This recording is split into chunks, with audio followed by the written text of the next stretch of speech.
G'day and welcome to another special episode of Kochie's Business Builders, where we're taking a deeper look at the issues facing small business owners in 2023.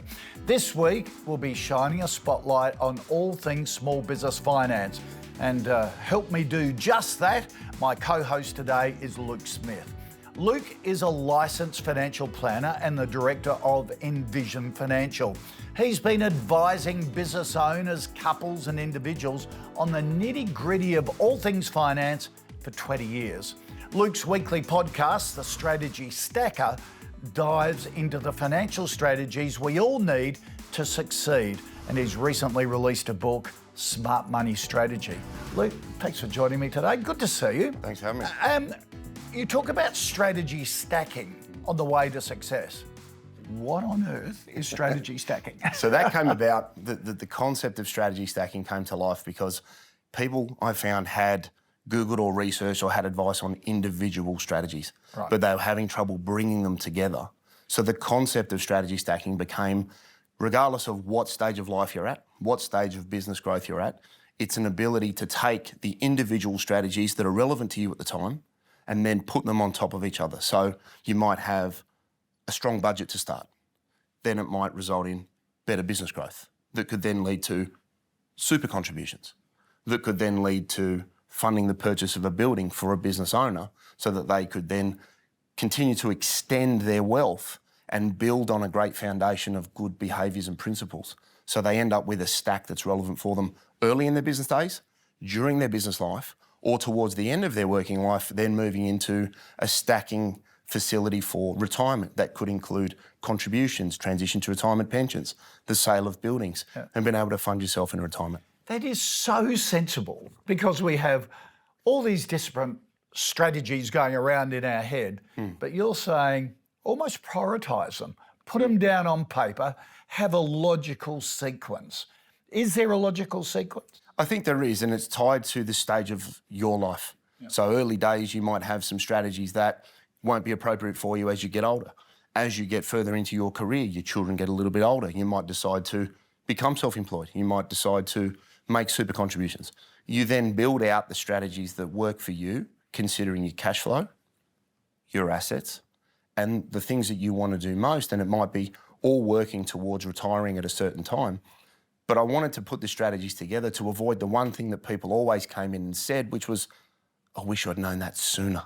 Right. And that's how the Stacking Strategy book came about. It was about structuring it for people in layman's language. How important is diversification in your strategy stacking? Huge, huge. I think diversification is the backbone of any sort of well thought out plan because it gives you the ability to move into different areas, consider different options, and as the name says, have the diversity or the slices of pizza that are exposed to different assets in different sectors. So you're trying to manage volatility. Give us an example of that. So it could be, I'm self-employed and I have a business selling tractors. I might then want to buy the building that I work out of.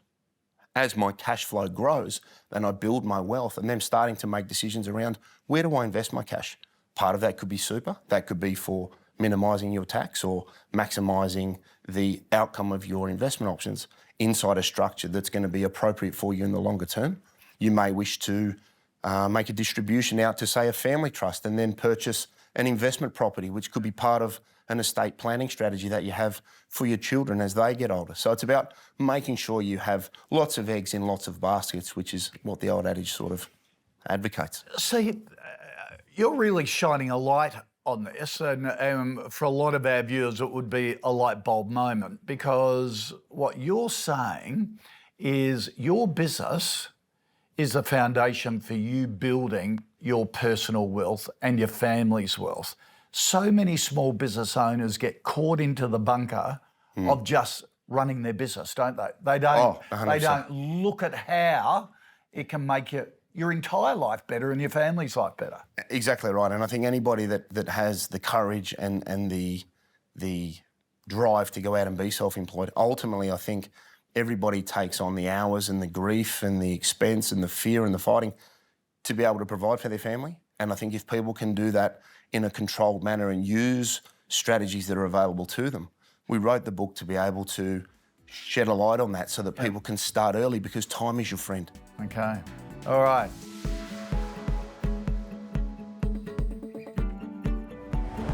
Welcome back to Kochie's Business Builders. As business costs rise and inflation pressures continue to impact small business owners right across Australia, the ability to access finance has never been more important for business growth. Yet access to finance can be a stumbling block. According to the Productivity Commission, 91% of small business owners still attempt to raise capital through traditional methods such as term loans. However, with many of the banks tightening their lending criteria, it could be time to consider alternatives. Luke, we're in an old-fashioned credit squeeze at the moment, aren't we? Banks are tightening the strings. What are other alternatives, non-traditional sources of finance are available to us? Yeah, so if we think outside the box, things like your crowdfunding, right, that's a great way to be able to go to the public, depending on the industry that you're in, and raise some money. And we've seen that be quite prevalent with new products because people have an engagement with being able to get it. You could also then go and have potentially grants from the government. There are a number of government departments that, depending on the industry that you're in, will be looking to try and give you a government grant with appropriate terms to be able to give you some funding without needing to take on personal debt or debt inside your business. You could also then look down the angel investing road.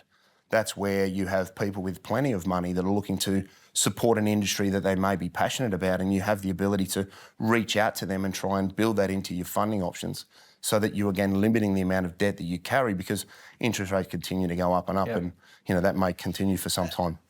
There is good and bad debt though, isn't it? Yes, correct. And you can't be afraid of debt as a business owner as long as you use it in the right way. Debt to fund operating costs is bad debt, basically. To finance growth can be good. It can, exactly right. And then it's about weighing up that intersection between, are we raising the debt for something that's positive?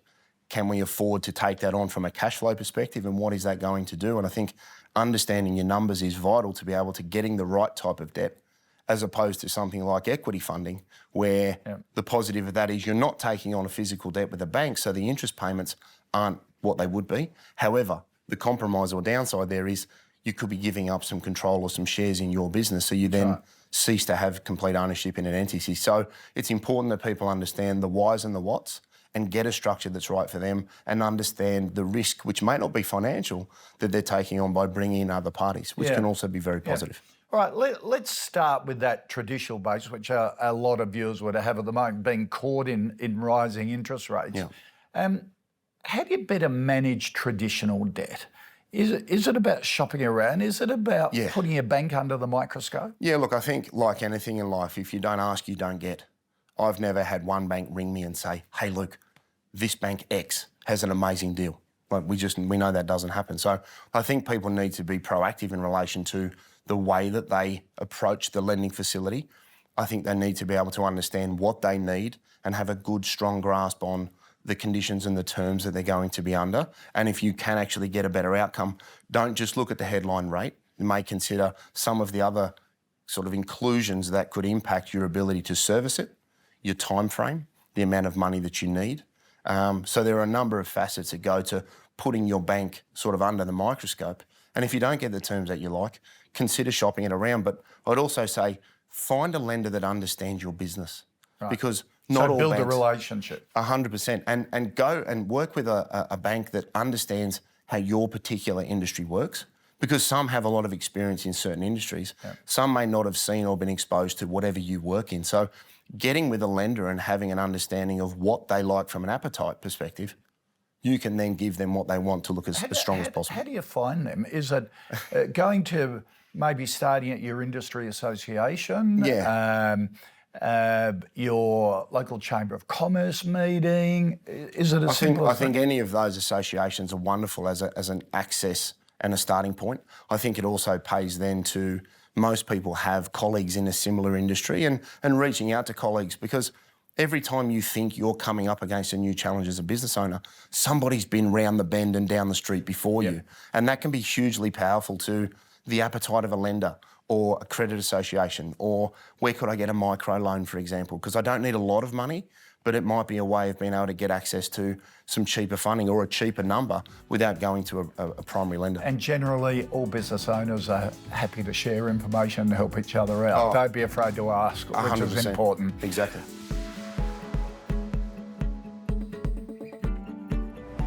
Welcome back to Kochie's Business Builders. Now, I want to talk to Luke about credit scores and how they impact our ability to access finance and take a bit of a deeper dive. Luke, business owners often ignore their credit scores, don't they? Yeah, they don't think it's something that's immediately relevant, or it's a personal issue if you're going for your next home loan or something like that. Yep. Yeah. So how do you manage your credit score to give you a better chance of accessing finance? Yeah, look, your credit score is affected by a number of different sort of key components, but I think if you can be aware of your ability to meet your obligations, pay your debts, be up to date with everything to do with the ATO, for example, try and avoid any sort of failures or late payments, and also the investigations. If you have numerous investigations for different facilities, that can also have an impact on your credit score at the time. So think about being strategic when you are reaching out for finance, because a sort of shotgun approach to 7 or 8 different providers could actually be detrimental to your score. But make sure that you stay on top of all of your obligations and expenses so that you have the best score possible to look as attractive as possible to a potential lender. Yep. What about invoice financing as an option for people to get through short-term cash flows, or they have big clients that have all of a sudden become really slow payers, which we're all experiencing at the moment? Yeah, look, a wonderful way to get away from traditional lending, and it's the ability to go to a third-party provider that will give you the finance. And if, let's say, you run 90-day terms on all of the invoices that you've issued in a month, you can take that invoice book, if you like, for use of a better language, and say, what could I get in relation to the money from that? So if you had $1 million of invoicing, you might be able to get $700,000 of that in 7 days, instead of waiting 90 days to then buy more stock, grow your business, pay wages, pay staff, and keep things moving. So it's a great liquidity facility. Yep. It doesn't come without risk. No. But again, it stops you having... It comes with a cost. Exactly right. But it's short-term access, isn't it? Exactly. And it's quick access. Correct. You're paying for the liquidity and the speed with which you can deal with people, so that you've got money at hand to be able to grow your business and do the things that keep you in operation, so that you can be as efficient and as strong as possible in the market to grow your market share and ultimately grow your business. Yep. You talked earlier about bringing on investors and new equity in your business. That, unlike invoice financing, which is quick and simple, it's a bit more complicated and longer term. Are there particular businesses that are more suited to that, to raising equity outside? Yeah, you generally find things that are looking to try and grow exponentially quick. Right. Or you need large amounts of capital because the business plan is to extend what you do at a great rate. So it doesn't suit a long-term traditional business? No, it's something that you want to be able to gain market share, grow your business, and then potentially list. Right. So if you were going to use equity finance or equity funding, have somebody come in, you're giving up control. So again, it's not a financial cost because you don't pay interest. However, you have given up shares or ownership in your business. You're bringing in a partner, aren't you? Yeah, you're moving... The good and the bad of that. Yeah, you're moving into a business marriage. Yeah. You're bringing somebody in that you're now living with and working with, and the sale of that and the growth of the business is going to be relying on what happens as the two of you or multiple partners act as a team, and it can be very positive for bringing in huge amounts of experience because somebody may have been further down the road than you have, so it could be exponentially beneficial for you and your business over the longer term. For a traditional business, one that isn't suited to bring in outside investors and really does depend on traditional sources of finance, how important is it to get a regular finance check, say from your accountant or an outside expert, to bring an objective eye over the business and how it's running? Yeah, I think that's vital. I think the one thing that you can do when you're dealing with any form of lending, whether it's a micro loan, to a business loan, to a home equity loan, anything you do, you need to be able to put your best foot forward, understand your numbers, get your trusted sources in. Get your lawyer in, look at contracts if you're going to move into an agreement, get your accountant in, understand your numbers, understand the positives and negatives, because the bank will want full disclosure, and the more accurate, powerful information you can give them, the better it looks for you to be able to say, can I have X amount of money to grow my business because I want to use it for this? Here are our numbers, here's our forecasts. And they find a lot of comfort in that sort of information. They get comfort from dependability, reliability, don't they? They love consistency. Yeah. Luke, you've been a whiz today. Thanks so much for joining us. Some wonderful tips at a time when a lot of businesses are under financial stress at the moment, from a slowing economy to rising interest rates. Mate, really appreciate your time. That's great. Thank you so much. Cheers.